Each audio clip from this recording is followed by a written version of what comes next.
आज हम लेकर आए हैं उत्तराखंड की बड़ी खबरें। इसमें हम बात करेंगे कोरोना अपडेट को लेकर।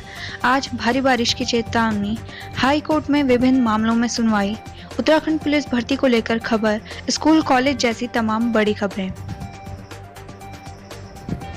उत्तराखंड में लगातार कोरोना मरीजों की संख्या बढ़ती जा रही है। उत्तराखंड में कोरोना मरीजों की संख्या 2623 हो गई है, वहीं 35 लोगों की मौत हो गई है। अब बात करते हैं उत्तराखंड कोरोना ट्रैकर के हिसाब से कोरोना मरीजों की कुल संख्याओं के बारे में। कुल आंकड़े 2623, स्वस्थ 1721, एक्टिव 867, मौतें 35। अब बात करते हैं उत्तराखंड के विभिन्न जिलों में कोरोना मरीजों की संख्याओं की। अल्मोड़ा 163, बागेश्वर 68, चमोली 67, चंपावत 51, देहरादून 648, हरिद्वार 303, नैनीताल 383, पौड़ी गढ़वाल 138, पिथौरागढ़ 65, रुद्रप्रयाग 62, टिहरी गढ़वाल 409, उधम सिंह नगर 204, वहीं उत्तरकाशी में 62। वहीं पूरे उत्तराखंड में सक्रिय हुआ मानसून तय समय पर पूरे उत्तराखंड में सक्रिय हो गया है। इसके साथ ही राज्य में लगे हिमाचल प्रदेश में भी मानसून ने प्रवेश कर लिया है। देहरादून में बुधवार को मानसून की पहली बारिश हुई। वहीं 25 जून को देहरादून सहित प्रदेश के 5 जिलों में कहीं-कहीं भारी बारिश से बहुत भारी बारिश का ऑरेंज अलर्ट मौसम विभाग ने जारी किया है। देहरादून में बुधवार की सुबह मानसून की पहली बारिश शुरू हुई। सुबह करीब 9 बजे से हल्की बारिश शुरू हुई और कुछ समय बाद बारिश तेज होने लगी। वहीं कुमाऊं के रास्ते प्रदेश में बीते 23 जून को प्रवेश करने के बाद बुधवार को मानसून पूरे प्रदेश में पहुंच गया है। देश और प्रदेश में आज क्या कुछ रहेगा खास। बीजेपी इन दिनों वर्चुअल रैलियों के माध्यम से चुनावी तैयारियों में जुटी है। गुरुवार यानी आज मुख्यमंत्री त्रिवेंद्र सिंह रावत अल्मोड़ा विधानसभा को वर्चुअल रैली के माध्यम से संबोधित करेंगे।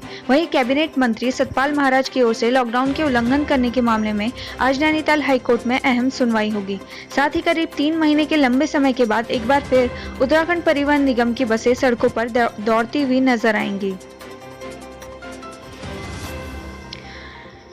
हाई कोर्ट में सतपाल महाराज के लॉकडाउन उल्लंघन मामले में सुनवाई। कैबिनेट मंत्री सतपाल महाराज की ओर से लॉकडाउन के उल्लंघन करने के मामले में आज नैनीताल हाईकोर्ट में अहम सुनवाई होगी। देहरादून निवासी उमेश कुमार शर्मा ने हाईकोर्ट में एक जनहित याचिका दायर की है। याचिका में कहा गया है कि सतपाल महाराज के घर पर डीएम देहरादून और सीएमओ ने नोटिस चस्पा कर 20 मई से 30 जून तक क्वारंटाइन रहने का निर्देश दिया था, लेकिन कैबिनेट मंत्री सतपाल महाराज ने नोटिस की धज्जियां उड़ाते हुए कैबिनेट की 2 बैठकों में भाग लिया था। याचिकाकर्ता का कहना है कि कैबिनेट मंत्री ने क्वारंटाइन होने की जानकारी कैबिनेट से छिपाई, जिसकी वजह से कैबिनेट के अन्य सदस्यों को क्वारंटाइन होना पड़ा। आज से चलेंगी रोडवेज बसें, किराया लिस्ट तैयार। 3 महीने के बाद गुरुवार से उत्तराखंड रोडवेज की बसों का संचालन शुरू होगा। पहले चरण में बसें चयनित रूटों पर चल रही हैं। प्रबंधन ने बढ़े हुए किराए की लिस्ट फाइनल कर दी है। नया किराया ई-टिकट मशीनों में फीड करवा दिया गया है। परिवहन निगम के महाप्रबंधक दीपक जैन ने बताया कि प्रदेश के 50 रूटों पर बसों का संचालन शुरू किया जाना है। सभी डिपो को इसके लिए आदेश कर दिए हैं। यात्रियों की सुरक्षा के लिए पुख्ता इंतजाम करने को कहा है। कोई भी यात्री बिना मास्क पहने बस में नहीं बैठ सकेगा। बस में सोशल डिस्टेंसिंग बनी रहे, इसके लिए 50% सवारी ही बैठाई जाएगी। इधर देहरादून के पर्वतीय, ग्रामीण और JNURM डिपो ने बस संचालन की तैयारी कर दी है। पर्वतीय डिपो की बसें रेलवे स्टेशन स्थित मसूरी बस स्टेशन से चलेंगी। बाकी डिपो की बसें ISBT से चलेगी। ग्रामीण डिपो के सहायक महाप्रबंधक तरुण अवस्थी ने बताया है कि सुबह 7 बजे से बसें चलेंगी। सीएम त्रिवेंद्र रावत अल्मोड़ा के लिए करेंगे वर्चुअल रैली। बीजेपी इन दिनों वर्चुअल रैलियों के माध्यम से चुनावी तैयारियों में जुटी हुई है। गुरुवार यानी आज मुख्यमंत्री त्रिवेंद्र सिंह रावत अल्मोड़ा विधानसभा को वर्चुअल रैली के माध्यम से संबोधित करेंगे। इस दौरान जनता को अपने कार्यकाल की उपलब्धियों को गिनाएंगे। बता दें कि केंद्रीय मंत्री स्मृति ईरानी और रक्षा मंत्री राजनाथ सिंह भी वर्चुअल रैली से जनता को संबोधित कर चुके हैं। एक ही परिवार के 3 लोग हुए कोरोना से संक्रमित। उत्तराखंड में कोरोना पॉजिटिव मरीजों की संख्या 2600 के पार पहुंच गई है। लक्सर की बात करें तो यहां का नगरीय क्षेत्र अब तक बचा हुआ था। सिर्फ ग्रामीण क्षेत्रों में ही कोरोना पॉजिटिव मरीज पाए गए थे, लेकिन अब नगर क्षेत्र में एक ही परिवार से 3 लोगों की कोरोना रिपोर्ट पॉजिटिव आई है। कुंभ से पहले सिपाहियों की भर्ती पर अड़ंगा। एक और प्रदेश सरकार कुंभ की तैयारियां कर रही है, वहीं कुंभ के सुचारू संचालन को अभी तक सिपाहियों की नई भर्ती को अनुमति नहीं दी गई है। वित्त ने पहले विभागीय पदोन्नति प्रक्रिया को पूरा करने को कहा है। विभागीय पदोन्नति की फाइल फिलहाल शासन व मुख्यालय के बीच फंसी हुई है। यदि समय रहते अनुमति नहीं मिलती तो फिर कुंभ के दौरान प्रदेश को दूसरे राज्यों की पुलिस के भरोसे रहना होगा।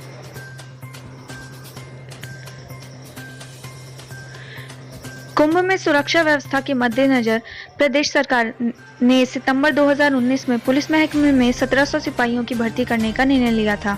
इसके लिए बकायदा पुलिस मुख्यालय से एक प्रस्ताव शासन को भेजा गया। इसमें पदोन्नति के कारण रिक्त होने वाले तकरीबन 1000 और 700 नए पदों को सृजित करने का प्रस्ताव शासन को भेजा गया। शासन ने यह प्रस्ताव वित्त विभाग के पास सहमति के लिए लाया गया। वित्त विभाग ने यह कहते हुए प्रस्ताव वापस लौटा दिया कि पहले विभागीय पदोन्नति की जाए। चारधाम यात्रा पर जल्द होगा निर्णय। चारधाम यात्रा को 30 जून के बाद संचालित करने के लिए देवस्थानम बोर्ड जल्द निर्णय लेगा। 27 या 28 जून को एक बार सभी की राय लेकर उच्च स्तर की बैठक कर बोर्ड चारधाम यात्रा पर फैसला ले सकता है। हालांकि मानसून सीजन शुरू होने से केदारनाथ के लिए हेली सेवा शुरू करने की संभावना कम दिखाई दे रही है। उत्तराखंड चारधाम देवस्थानम बोर्ड ने केदारनाथ, बद्रीनाथ, गंगोत्री और यमुनोत्री में स्थानीय लोगों को सीमित संख्या में दर्शन करने की अनुमति दी है। यह व्यवस्था 30 जून तक की गई है। इसके बाद चारधाम यात्रा को किस स्तर पर शुरू किया जा सकता है, जल्द ही बोर्ड इस पर फैसला लेगा। 27 या 28 जून को बोर्ड की उच्च स्तर पर बैठक होगी। 40 दिन होगा 2021 में होने वाले कुंभ मेले का पर्वकाल। अगले वर्ष गुरु बृहस्पति का कुंभ राशि में प्रवेश 5 अप्रैल को होगा। सूर्य का मेष राशि प्रवेश 14 अप्रैल को हो रहा है। कुंभ मेले का पर्वकाल 40 दिनों का होगा या 5 अप्रैल से 15 मई तक चलेगा।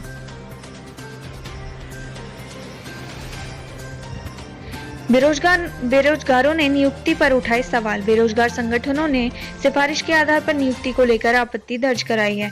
उत्तराखंड बेरोजगार संघ के अध्यक्ष बॉबी पवार का कहना है कि हमें नियुक्तियों को लेकर उठ रहे सवालों का जवाब चाहिए। उत्तराखंड बेरोजगार महासंघ के प्रदेश संयोजक कमलेश भट्ट ने कहा है कि उत्तराखंड जैसे छोटे राज्य में नौकरियों की बंदरबाट चिंताजनक है। बीपीएड, एमपीएड प्रशिक्षित समेत अन्य बेरोजगार संगठनों ने गलत तरीके से होने वाली नियुक्तियों पर रोक व दोषियों पर कार्रवाई की मांग की है। वहीं यूजी-पीजी की आंतरिक परीक्षाएं ऑनलाइन होगी। एचएनबी गढ़वाल केंद्रीय विवि से संबद्ध सहायता प्राप्त महाविद्यालयों में यूजी-पीजी आंतरिक परीक्षाएं ऑनलाइन होंगी।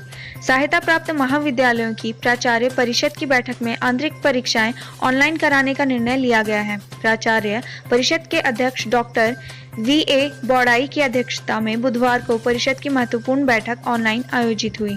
इसमें स्नातक और स्नातकोत्तर की असाइनमेंट आधारित आंतरिक परीक्षाएं ऑनलाइन आयोजित करने का निर्णय लिया गया। साथ ही विवि से परीक्षा के अंक भेजने की अंतिम तिथि 15 अगस्त रखने की मांग की गई। दून में मुख्यमंत्री ने किया ई कलेक्ट्रेट का शुभारंभ। ई कलेक्ट्रेट के रूप में काम शुरू करने वाला देहरादून राज्य का पहला जिला बन गया। बुधवार को मुख्यमंत्री ने अपने आवास से ई कलेक्ट्रेट प्रक्रिया को शुरू किया। मुख्यमंत्री ने इस प्रक्रिया को अन्य जिलों के साथ अन्य विभागों में शुरू करने पर जोर दिया। अब बात में आज ये हैं पेट्रोल डीजल के दाम। उत्तराखंड में लॉकडाउन का असर तेल की कीमतों पर साफ देखा जा सकता है। प्रदेश के ज्यादातर जिलों में पेट्रोल और डीजल के दामों में बदलाव देखा जा रहा है। राजधानी देहरादून की बात करें तो यहाँ बीते दिन पेट्रोल 80 रुपए 88 पैसा और डीजल 71 रुपए 68 रुपए प्रति लीटर था। वहीं आज देहरादून में पेट्रोल का दाम 81 रुपए 9 पैसा और डीजल 72 रुपए 24 पैसा प्रति लीटर है। वहीं अनलॉक 1 के 17 दिन भी लगातार डीजल पेट्रोल के दाम में कई दिनों से इजाफा देखने को मिल रहा है। आज भी देहरादून में पेट्रोल और डीजल के दाम में बढ़ोतरी देखने को मिल रही है। वहीं हल्द्वानी में आज डीजल के दाम में 14 पैसे की वृद्धि और पेट्रोल के दाम में भी 14 पैसे की वृद्धि हुई है, जबकि आज हरिद्वार में पेट्रोल के दाम में 15 पैसे की वृद्धि हुई है। पिथौरागढ़ में चलाया जाएगा ड्रग्स विरोधी अभियान। पिथौरागढ़ की जीआईसी में पुलिस ड्रग्स विरोधी अभियान चलाएगी। इस दौरान लोगों को नशे को लेकर जागरूक भी किया जाएगा। नशे से दूर रखने के लिए अनोखा अंदाज रैप सॉन्ग से कर रहे जागरूक। बेरीनाग में नशे के खिलाफ कार्यक्रम के तहत युवाओं को नशे से जुड़ी जानकारी देते हुए इससे दूर रहने की अपील की जा रही है। इसमें पुलिस रैप सॉन्ग के जरिए अनोखे तरीके से युवाओं को नशे से दूर रहने का संदेश दे रही है।